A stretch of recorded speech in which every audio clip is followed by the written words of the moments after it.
Welcome back to the program, everyone. It's The Verdict on Channels Television, and we've been having a very interesting conversation about collation, about the logistics of it, and waiting for those results to be announced. Let me just go through this update that we have following the violence that marred the presidential election in Bayelsa State in the south-south region of the country.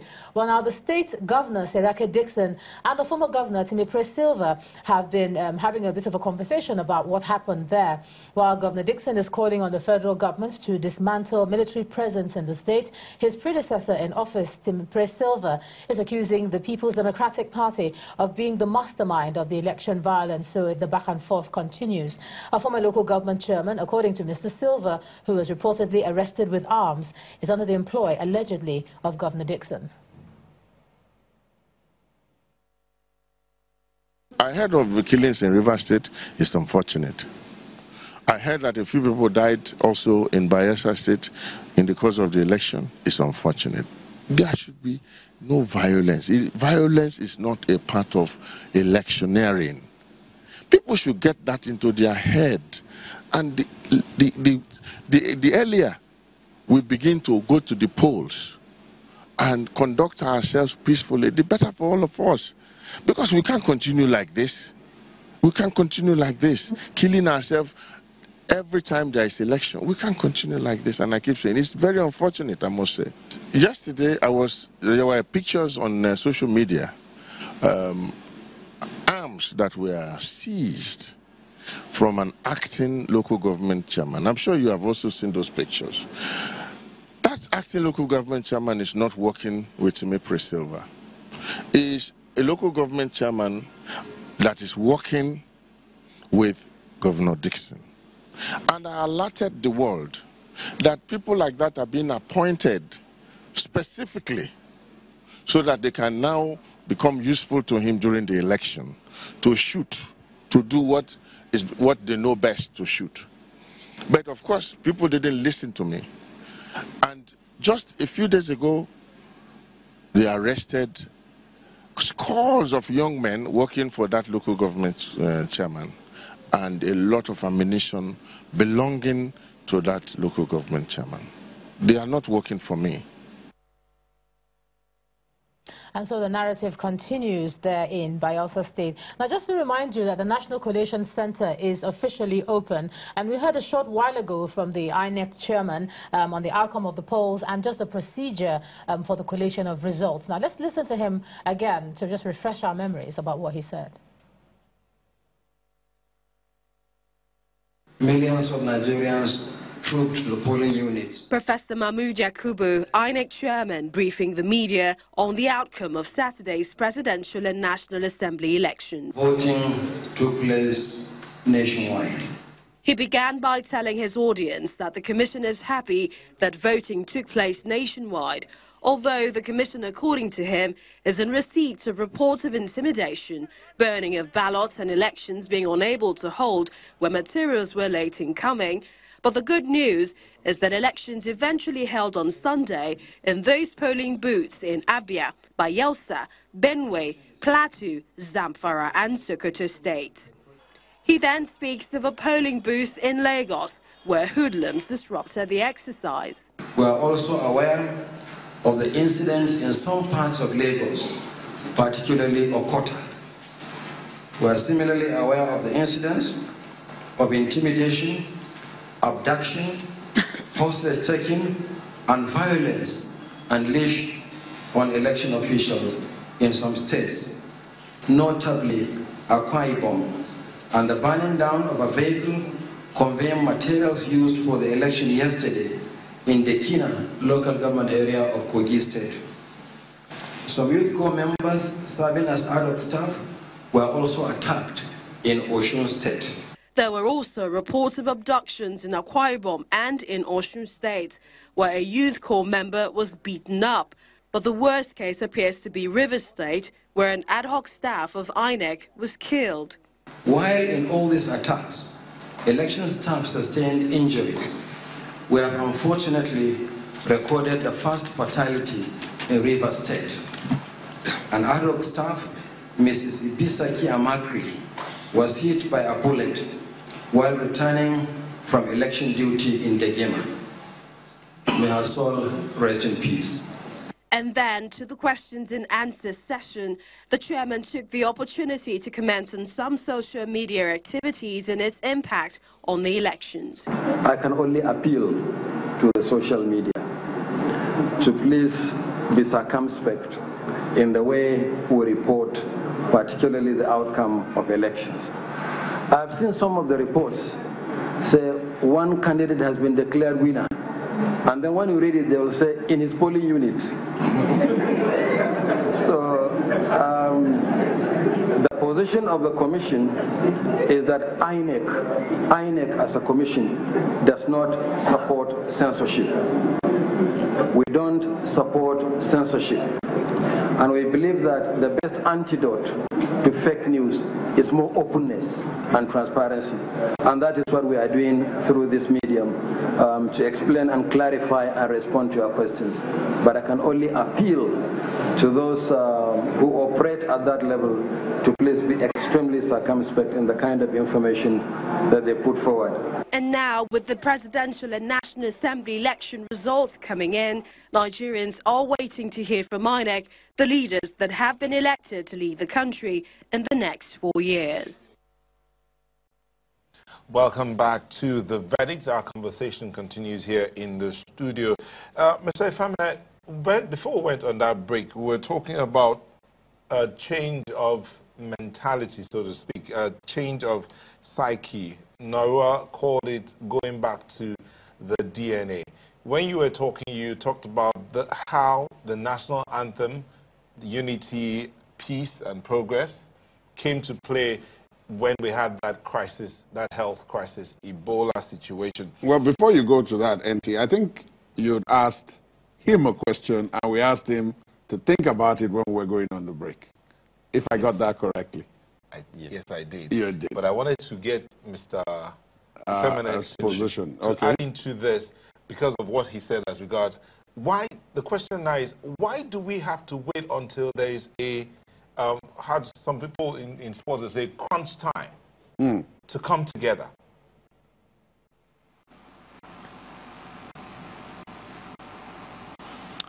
Well, it's because there are no proactive measures that have been put in place for times like this.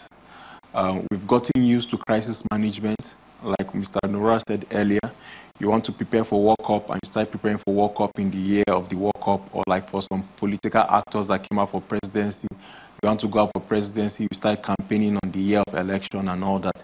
Good as it may sound, I think the major reason for that is because we've not had standard operating procedures, we've not had clearly documented insights or foresights that will guide us in Nigeria to deal with issues like this, such that we will not be reactionary when times like this come. So going forward, for example, in the next coming election, I don't see us waiting for the next election for us to start to deal with the issues of electioneering. Why do I say so? The way a lot of people turned out in this last election showed faith in Nigeria, knowing that their vote for the first time possibly will count and should count, okay? Now, if INEC is going to get it, and not just INEC, if institutions of Nigeria are going to get it, immediately after this election, for example, March, going forward in March, or let's say in April, we come up with a system. We come up with a 1-year plan, 2-year plan, 3-year plan, 4-year plan. I'll take a subset. For example, we come up with the issue of voters registration. We create a system where every month people continuously vote.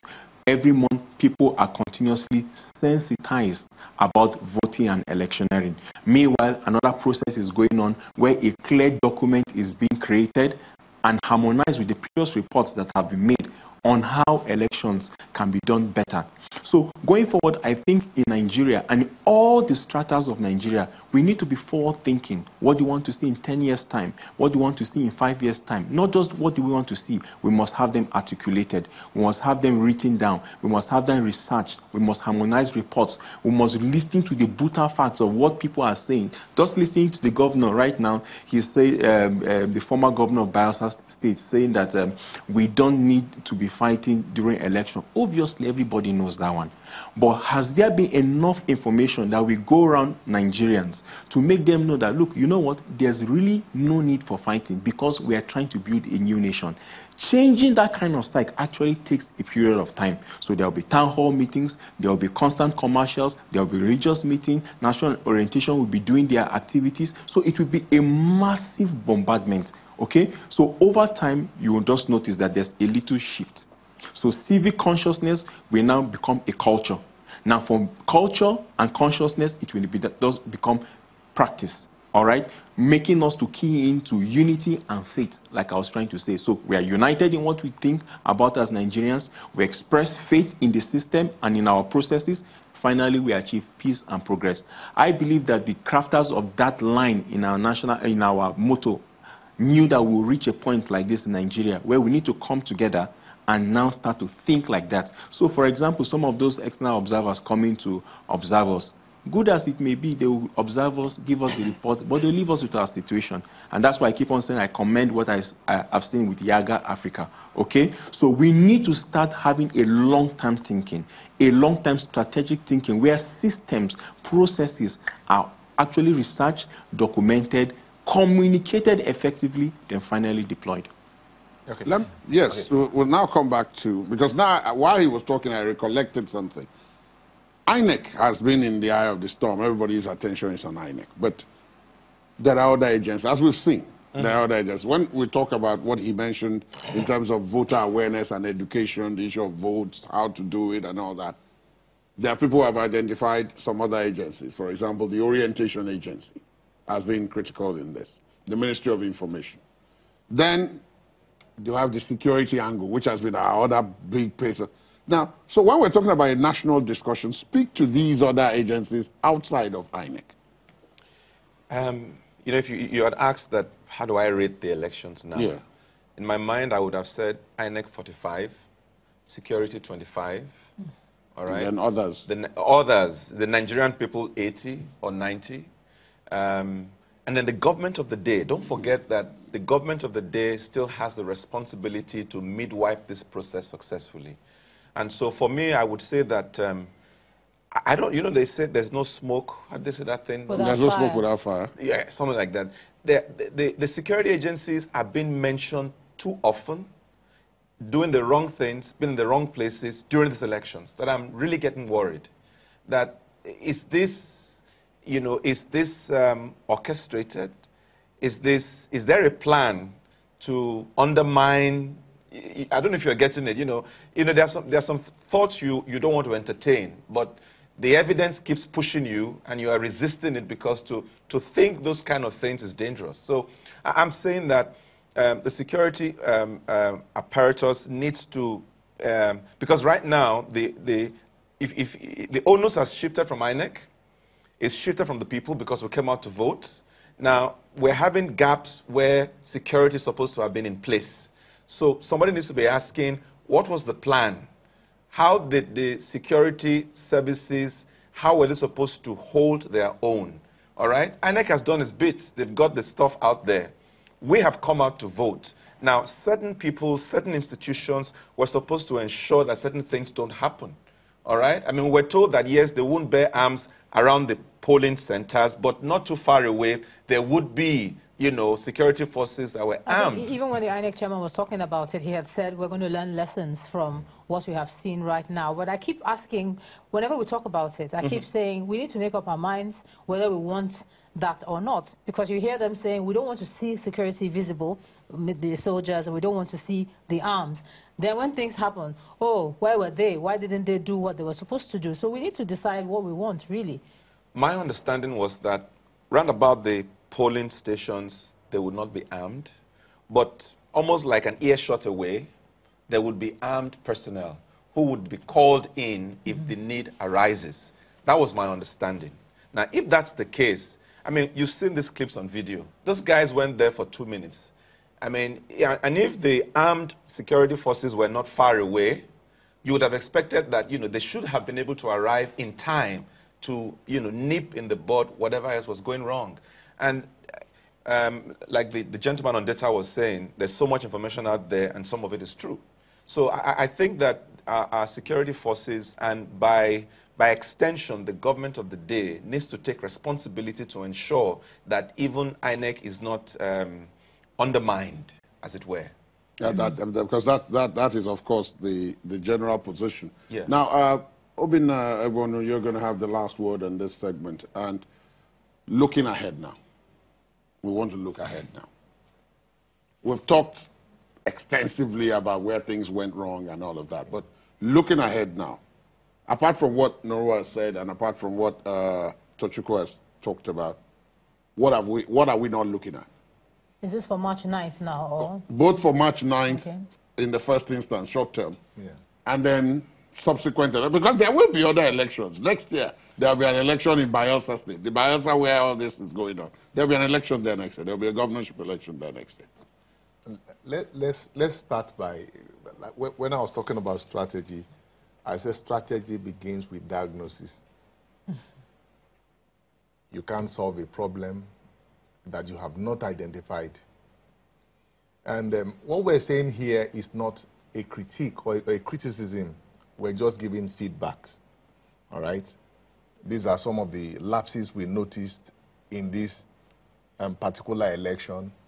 How do we avert it in the future? So let INEC and all the agencies, because he was talking about the security agencies and institutions that we have. The thing is, things happen and people get away with it because nobody takes responsibility. You don't know who to hold responsible for anything. I think that we should begin to institutionalize our processes in terms of discipline, in terms of indicting people. Somebody has to pay for something. When something goes wrong, someone must be accountable for it. So when we do all these things, it will stop a repeat of that happening in subsequent election. We have a passion for Nigeria. We believe in Nigerian project. That's why we are not planning to relocate. This is our country. Our children will grow up here and they will defend our nation. National anthem. What passion do we have in singing it? Our children just sing national anthem as something that in a laissez-faire way, just passing. I heard some people sing is the Argentina national anthem, and they were shedding tears. Mm-hmm. When last have we seen anyone sing our anthem and expressing emotion? So well, a lot of people say that many people feel let down. That we're talking about not just the electorate now, but the Nigerian people. Yeah. Sometimes you feel let down, and so it doesn't allow the passion to come out. Yeah, the blame goes to everyone. Because when we're talking about culture, culture is the totality of a people's way of life. So Jean-Jacques Rousseau said that societal good is made up of individual good. So if individuals are good, collectively, the society will be good. So if society is bad, individuals should also take part of the blame. So everyone should go back and ask ourselves, what kind of Nigeria do we want to see? What kind of electoral process do we want to experience in our lifetime? What are the things we want to bequeath to the coming generation? I think those are the major issues for discussion. At this point, we'll have to say a very big thank you. Very, very big thank you to our guests on this segment. Obin Egbonu, who just spoke, as well Norua Dokpolo, who's beside him. And in our Abuja studios, Tochukwu Ifemene.